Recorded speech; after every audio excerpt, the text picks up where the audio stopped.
ರಾಜ್ಯದ ಕಡಲ ತೀರ ಜೀವ ವೈವಿಧ್ಯಗಳ ಆಗರ ಅಂತಲೇ ಹೇಳ್ಬೋದು. ಕಳೆದ ಹಲವಾರು ವರ್ಷಗಳಿಂದ ಉತ್ತರ ಕನ್ನಡ ಜಿಲ್ಲೆಯ ಕರಾವಳಿ ಭಾಗದಲ್ಲಿ ಆಮೆಗಳು ಮೊಟ್ಟೆ ಇಡುವ ಒಂದು ಪರಿಪಾಠ ಬೆಳೆದು ಬಂದಿರುವಂಥದ್ದು. ಹೀಗಾಗಿ ಇಲ್ಲಿ ಮೊಟ್ಟೆ ಇಟ್ಟು ಹಲವು ದಿನಗಳ ಕಾಲ ಮರಿ ಹೊರಬಂದು ಅದನ್ನು ಸಮುದ್ರಕ್ಕೆ ಬಿಡುವಂಥ ಪ್ರಕ್ರಿಯೆ ನಿರಂತರವಾಗಿ ನಡೀತಾ ಇದೆ. ನಾನೀಗ ಕಾರವಾರ ತಾಲೂಕಿನ ಬಾವಳ ಕಡಲ ತೀರಲಿದ್ದೇನೆ. ನೋಡ್ತಾ ಇರ್ಬೋದು ಯಾವ ರೀತಿಯಾಗಿ ವಿಶಾಲವಾದ ಕಡಲ ತೀರದಲ್ಲಿ ಮೀನುಗಾರಿಕೆ ಯಾಂತ್ರಿಕ ದೋಣಿಗಳಿದೆ ಮತ್ತು ಈಗಲೂ ಕೂಡ ಇರುವ ದೃಶ್ಯವನ್ನು ನೀವು ಗಮನಿಸಬಹುದಾಗಿದೆ. ಕಳೆದ ಹಲವಾರು ವರ್ಷಗಳಿಂದ ಇಲ್ಲಿನ ಒಂದು ಸಮುದ್ರ ತೀರಕ್ಕೆ ಬರುವಂಥ ಆಮೆಗಳು ಮೊಟ್ಟೆ ಇಟ್ಟು ವಾಪಸ್ ಹೋಗ್ತವೆ.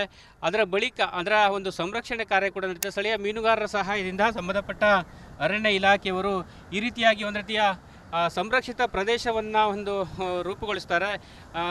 ಇಲ್ಲಿ ಬಂದು ಆಮೆಗಳು ಮೊಟ್ಟೆ ಇಡುವ ಆ ಮೊಟ್ಟೆಗಳನ್ನು ಸಂರಕ್ಷಿಸಿ ಅದನ್ನು ಮರಿ ಮಾಡಿ ಬಳಿಕ ಸಮುದ್ರಕ್ಕೆ ಬಿಡುವಂಥ ಪ್ರಕ್ರಿಯೆ ನಿರಂತರವಾಗಿದೆ. ನೀವು ಗಮನಿಸಬಹುದು ಯಾವ ರೀತಿಯಾಗಿ ಸಂರಕ್ಷಿತ ಪ್ರದೇಶ ಒಳಗಡೆ ಆಯಾ ಕಾಲಕ್ಕೆ ಇಟ್ಟಂಥ ಮೊಟ್ಟೆಯನ್ನು ಸಂರಕ್ಷಿಸುವ ಕಾರ್ಯ ನಡೆದಿರುವಂಥದ್ದು. ಅಂದರೆ ಸಂರಕ್ಷಿಸುವ ಸಂದರ್ಭದಲ್ಲಿ ಅವು ಮೊಟ್ಟೆ ಇಡುವ ದಿನಾಂಕ ಮತ್ತು ಮೊಟ್ಟೆಗಳ ಸಂಖ್ಯೆ ಮತ್ತು ಅವು ಹೊರಬಿಡುವ ಸಂದರ್ಭದಲ್ಲಿ ಅಂದರೆ ಮೊಟ್ಟೆಯಿಂದ ಮರಿಗಳು ಹೊರ ಬಂದ ಬಳಿಕ ಅದನ್ನು ಬಿಡುವ ಸಂಪ್ರದಾಯ ನೋಡ್ತಾ ಇರ್ಬೋದು. ಯಾವ ರೀತಿಯಾಗಿ ಸಾಮಾನ್ಯವಾಗಿ 54ರಿಂದ 55 ದಿನಗಳ ಬಳಿಕ ಮೊಟ್ಟೆಯಿಂದ ಮರಿ ಹೊರಬರುತ್ತೆ. ಆ ನೂರಾರು ಮರಿಗಳನ್ನು ಇವತ್ತು ಕೂಡ ಕಾರವಾರ ತಾಲೂಕಿನ ಬಾವಳ ಕಡಲ ತೀರದಲ್ಲಿ ಬಿಡುವ ಒಂದು ಕಾರ್ಯ ಕೂಡ ಆಗಿದೆ.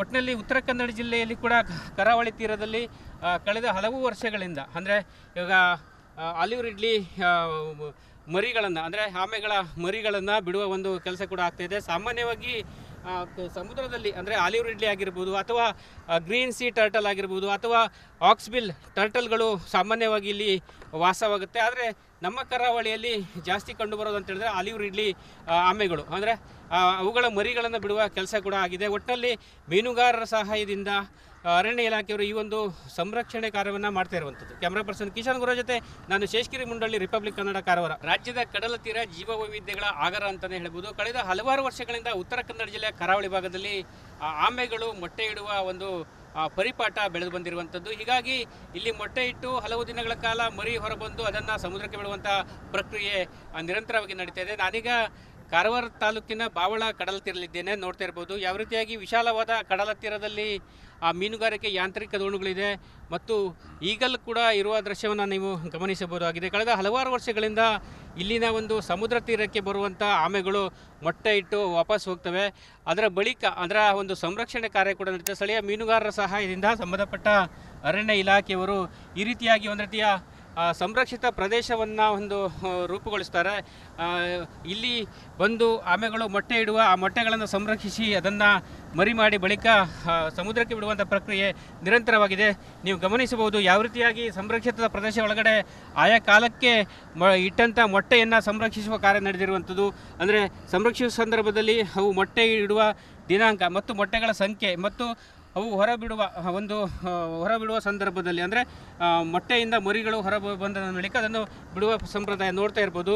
ಯಾವ ರೀತಿಯಾಗಿ ಸಾಮಾನ್ಯವಾಗಿ 54ರಿಂದ 55 ದಿನಗಳ ಬಳಿಕ ಮೊಟ್ಟೆಯಿಂದ ಮರಿ ಹೊರಬರುತ್ತೆ. ಆ ನೂರಾರು ಮರಿಗಳನ್ನು ಇವತ್ತು ಕೂಡ ಕಾರವಾರ ತಾಲೂಕಿನ ಬಾವಳ ಕಡಲ ತೀರದಲ್ಲಿ ಬಿಡುವ ಒಂದು ಕಾರ್ಯ ಕೂಡ ಆಗಿದೆ. ಒಟ್ಟಿನಲ್ಲಿ ಉತ್ತರ ಕನ್ನಡ ಜಿಲ್ಲೆಯಲ್ಲಿ ಕೂಡ ಕರಾವಳಿ ತೀರದಲ್ಲಿ ಕಳೆದ ಹಲವು ವರ್ಷಗಳಿಂದ ಅಂದರೆ ಇವಾಗ ಆಲಿವ್ ರಿಡ್ಲಿ ಮರಿಗಳನ್ನು ಅಂದರೆ ಆಮೆಗಳ ಮರಿಗಳನ್ನು ಬಿಡುವ ಒಂದು ಕೆಲಸ ಕೂಡ ಆಗ್ತಾಯಿದೆ. ಸಾಮಾನ್ಯವಾಗಿ ಸಮುದ್ರದಲ್ಲಿ ಅಂದರೆ ಆಲಿವ್ ರಿಡ್ಲಿ ಆಗಿರ್ಬೋದು ಅಥವಾ ಗ್ರೀನ್ ಸಿ ಟರ್ಟಲ್ ಆಗಿರ್ಬೋದು ಅಥವಾ ಆಕ್ಸ್ಬಿಲ್ ಟರ್ಟಲ್ಗಳು ಸಾಮಾನ್ಯವಾಗಿ ಇಲ್ಲಿ ವಾಸವಾಗುತ್ತೆ. ಆದರೆ ನಮ್ಮ ಕರಾವಳಿಯಲ್ಲಿ ಜಾಸ್ತಿ ಕಂಡುಬರೋದು ಅಂತ ಹೇಳಿದ್ರೆ ಆಲಿವ್ ರಿಡ್ಲಿ ಆಮೆಗಳು ಅಂದರೆ ಅವುಗಳ ಮರಿಗಳನ್ನು ಬಿಡುವ ಕೆಲಸ ಕೂಡ ಆಗಿದೆ. ಒಟ್ಟಿನಲ್ಲಿ ಮೀನುಗಾರರ ಸಹಾಯದಿಂದ ಅರಣ್ಯ ಇಲಾಖೆಯವರು ಈ ಒಂದು ಸಂರಕ್ಷಣೆ ಕಾರ್ಯವನ್ನು ಮಾಡ್ತಾ ಇರುವಂಥದ್ದು. ಕ್ಯಾಮ್ರಾ ಪರ್ಸನ್ ಕಿಶನ್ ಗುರು ಜೊತೆ ನಾನು ಶೇಷಗಿರಿ ಮುಂಡಳ್ಳಿ, ರಿಪಬ್ಲಿಕ್ ಕನ್ನಡ, ಕಾರವಾರ. ರಾಜ್ಯದ ಕಡಲ ತೀರ ಜೀವ ವೈವಿಧ್ಯಗಳ ಆಗರ ಅಂತಲೇ ಹೇಳ್ಬೋದು. ಕಳೆದ ಹಲವಾರು ವರ್ಷಗಳಿಂದ ಉತ್ತರ ಕನ್ನಡ ಜಿಲ್ಲೆಯ ಕರಾವಳಿ ಭಾಗದಲ್ಲಿ ಆಮೆಗಳು ಮೊಟ್ಟೆ ಇಡುವ ಒಂದು ಪರಿಪಾಠ ಬೆಳೆದು ಬಂದಿರುವಂಥದ್ದು. ಹೀಗಾಗಿ ಇಲ್ಲಿ ಮೊಟ್ಟೆ ಇಟ್ಟು ಹಲವು ದಿನಗಳ ಕಾಲ ಮರಿ ಹೊರಬಂದು ಅದನ್ನು ಸಮುದ್ರಕ್ಕೆ ಬಿಡುವಂಥ ಪ್ರಕ್ರಿಯೆ ನಿರಂತರವಾಗಿ ನಡೀತಾ ಇದೆ. ನಾನೀಗ ಕಾರವಾರ ತಾಲೂಕಿನ ಬಾವಳ ಕಡಲ ತೀರಲಿದ್ದೇನೆ. ನೋಡ್ತಾ ಇರ್ಬೋದು ಯಾವ ರೀತಿಯಾಗಿ ವಿಶಾಲವಾದ ಕಡಲ ತೀರದಲ್ಲಿ ಮೀನುಗಾರಿಕೆ ಯಾಂತ್ರಿಕ ದೋಣಿಗಳಿದೆ ಮತ್ತು ಈಗಲೂ ಕೂಡ ಇರುವ ದೃಶ್ಯವನ್ನು ನೀವು ಗಮನಿಸಬಹುದಾಗಿದೆ. ಕಳೆದ ಹಲವಾರು ವರ್ಷಗಳಿಂದ ಇಲ್ಲಿನ ಒಂದು ಸಮುದ್ರ ತೀರಕ್ಕೆ ಬರುವಂಥ ಆಮೆಗಳು ಮೊಟ್ಟೆ ಇಟ್ಟು ವಾಪಸ್ ಹೋಗ್ತವೆ. ಅದರ ಬಳಿಕ ಅದರ ಒಂದು ಸಂರಕ್ಷಣೆ ಕಾರ್ಯ ಕೂಡ ನಡೀತದೆ. ಸ್ಥಳೀಯ ಮೀನುಗಾರರ ಸಹಾಯದಿಂದ ಸಂಬಂಧಪಟ್ಟ ಅರಣ್ಯ ಇಲಾಖೆಯವರು ಈ ರೀತಿಯಾಗಿ ಒಂದು ರೀತಿಯ ಸಂರಕ್ಷಿತ ಪ್ರದೇಶವನ್ನು ಒಂದು ರೂಪುಗೊಳಿಸ್ತಾರೆ. ಇಲ್ಲಿ ಬಂದು ಆಮೆಗಳು ಮೊಟ್ಟೆ ಇಡುವ ಆ ಮೊಟ್ಟೆಗಳನ್ನು ಸಂರಕ್ಷಿಸಿ ಅದನ್ನು ಮರಿ ಮಾಡಿ ಬಳಿಕ ಸಮುದ್ರಕ್ಕೆ ಬಿಡುವಂಥ ಪ್ರಕ್ರಿಯೆ ನಿರಂತರವಾಗಿದೆ. ನೀವು ಗಮನಿಸಬಹುದು ಯಾವ ರೀತಿಯಾಗಿ ಸಂರಕ್ಷಿತ ಪ್ರದೇಶ ಒಳಗಡೆ ಆಯಾ ಕಾಲಕ್ಕೆ ಇಟ್ಟಂಥ ಮೊಟ್ಟೆಯನ್ನು ಸಂರಕ್ಷಿಸುವ ಕಾರ್ಯ ನಡೆದಿರುವಂಥದ್ದು. ಅಂದರೆ ಸಂರಕ್ಷಿಸುವ ಸಂದರ್ಭದಲ್ಲಿ ಅವು ಮೊಟ್ಟೆ ಇಡುವ ದಿನಾಂಕ ಮತ್ತು ಮೊಟ್ಟೆಗಳ ಸಂಖ್ಯೆ ಮತ್ತು ಅವು ಹೊರಬಿಡುವ ಸಂದರ್ಭದಲ್ಲಿ ಅಂದರೆ ಮೊಟ್ಟೆಯಿಂದ ಮರಿಗಳು ಬಂದ ಬಳಿಕ ಅದನ್ನು ಬಿಡುವ ಸಂಪ್ರದಾಯ ನೋಡ್ತಾ ಇರ್ಬೋದು. ಯಾವ ರೀತಿಯಾಗಿ ಸಾಮಾನ್ಯವಾಗಿ 54ರಿಂದ 55 ದಿನಗಳ ಬಳಿಕ ಮೊಟ್ಟೆಯಿಂದ ಮರಿ ಹೊರಬರುತ್ತೆ. ಆ ನೂರಾರು ಮರಿಗಳನ್ನು ಇವತ್ತು ಕೂಡ ಕಾರವಾರ ತಾಲೂಕಿನ ಬಾವಳ ಕಡಲ ತೀರದಲ್ಲಿ ಬಿಡುವ ಒಂದು ಕಾರ್ಯ ಕೂಡ ಆಗಿದೆ. ಒಟ್ಟಿನಲ್ಲಿ ಉತ್ತರ ಕನ್ನಡ ಜಿಲ್ಲೆಯಲ್ಲಿ ಕೂಡ ಕರಾವಳಿ ತೀರದಲ್ಲಿ ಕಳೆದ ಹಲವು ವರ್ಷಗಳಿಂದ ಅಂದರೆ ಇವಾಗ ಆಲಿವ್ ರಿಡ್ಲಿ ಮರಿಗಳನ್ನು ಅಂದರೆ ಆಮೆಗಳ ಮರಿಗಳನ್ನು ಬಿಡುವ ಒಂದು ಕೆಲಸ ಕೂಡ ಆಗ್ತಾಯಿದೆ. ಸಾಮಾನ್ಯವಾಗಿ ಸಮುದ್ರದಲ್ಲಿ ಅಂದರೆ ಆಲಿವ್ ರಿಡ್ಲಿ ಆಗಿರ್ಬೋದು ಅಥವಾ ಗ್ರೀನ್ ಸಿ ಟರ್ಟಲ್ ಆಗಿರ್ಬೋದು ಅಥವಾ ಆಕ್ಸ್ಬಿಲ್ ಟರ್ಟಲ್ಗಳು ಸಾಮಾನ್ಯವಾಗಿ ಇಲ್ಲಿ ವಾಸವಾಗುತ್ತೆ. ಆದರೆ ನಮ್ಮ ಕರಾವಳಿಯಲ್ಲಿ ಜಾಸ್ತಿ ಕಂಡುಬರೋದು ಅಂತ ಹೇಳಿದ್ರೆ ಆಲಿವ್ ರಿಡ್ಲಿ ಆಮೆಗಳು ಅಂದರೆ ಅವುಗಳ ಮರಿಗಳನ್ನು ಬಿಡುವ ಕೆಲಸ ಕೂಡ ಆಗಿದೆ. ಒಟ್ಟಿನಲ್ಲಿ ಮೀನುಗಾರರ ಸಹಾಯದಿಂದ ಅರಣ್ಯ ಇಲಾಖೆಯವರು ಈ ಒಂದು ಸಂರಕ್ಷಣೆ ಕಾರ್ಯವನ್ನು ಮಾಡ್ತಾ ಇರುವಂಥದ್ದು. ಕ್ಯಾಮ್ರಾ ಪರ್ಸನ್ ಕಿಶನ್ ಗುರು ಜೊತೆ ನಾನು ಶೇಷಗಿರಿ ಮುಂಡಳ್ಳಿ, ರಿಪಬ್ಲಿಕ್ ಕನ್ನಡ, ಕಾರವಾರ. ರಾಜ್ಯದ ಕಡಲ ತೀರ ಜೀವ ವೈವಿಧ್ಯಗಳ ಆಗರ ಅಂತಲೇ ಹೇಳ್ಬೋದು. ಕಳೆದ ಹಲವಾರು ವರ್ಷಗಳಿಂದ ಉತ್ತರ ಕನ್ನಡ ಜಿಲ್ಲೆಯ ಕರಾವಳಿ ಭಾಗದಲ್ಲಿ ಆಮೆಗಳು ಮೊಟ್ಟೆ ಇಡುವ ಒಂದು ಪರಿಪಾಠ ಬೆಳೆದು ಬಂದಿರುವಂಥದ್ದು. ಹೀಗಾಗಿ ಇಲ್ಲಿ ಮೊಟ್ಟೆ ಇಟ್ಟು ಹಲವು ದಿನಗಳ ಕಾಲ ಮರಿ ಹೊರಬಂದು ಅದನ್ನು ಸಮುದ್ರಕ್ಕೆ ಬಿಡುವಂಥ ಪ್ರಕ್ರಿಯೆ ನಿರಂತರವಾಗಿ ನಡೀತಾ ಇದೆ. ನಾನೀಗ ಕಾರವಾರ ತಾಲೂಕಿನ ಬಾವಳ ಕಡಲ ತೀರಲಿದ್ದೇನೆ. ನೋಡ್ತಾ ಇರ್ಬೋದು ಯಾವ ರೀತಿಯಾಗಿ ವಿಶಾಲವಾದ ಕಡಲ ತೀರದಲ್ಲಿ ಮೀನುಗಾರಿಕೆ ಯಾಂತ್ರಿಕ ದೋಣಿಗಳಿದೆ ಮತ್ತು ಈಗಲೂ ಕೂಡ ಇರುವ ದೃಶ್ಯವನ್ನು ನೀವು ಗಮನಿಸಬಹುದಾಗಿದೆ. ಕಳೆದ ಹಲವಾರು ವರ್ಷಗಳಿಂದ ಇಲ್ಲಿನ ಒಂದು ಸಮುದ್ರ ತೀರಕ್ಕೆ ಬರುವಂಥ ಆಮೆಗಳು ಮೊಟ್ಟೆ ಇಟ್ಟು ವಾಪಸ್ ಹೋಗ್ತವೆ. ಅದರ ಬಳಿಕ ಅದರ ಒಂದು ಸಂರಕ್ಷಣೆ ಕಾರ್ಯ ಕೂಡ ನಡೀತದೆ. ಸ್ಥಳೀಯ ಮೀನುಗಾರರ ಸಹಾಯದಿಂದ ಸಂಬಂಧಪಟ್ಟ ಅರಣ್ಯ ಇಲಾಖೆಯವರು ಈ ರೀತಿಯಾಗಿ ಒಂದು ರೀತಿಯ ಸಂರಕ್ಷಿತ ಪ್ರದೇಶವನ್ನು ಒಂದು ರೂಪುಗೊಳಿಸ್ತಾರೆ.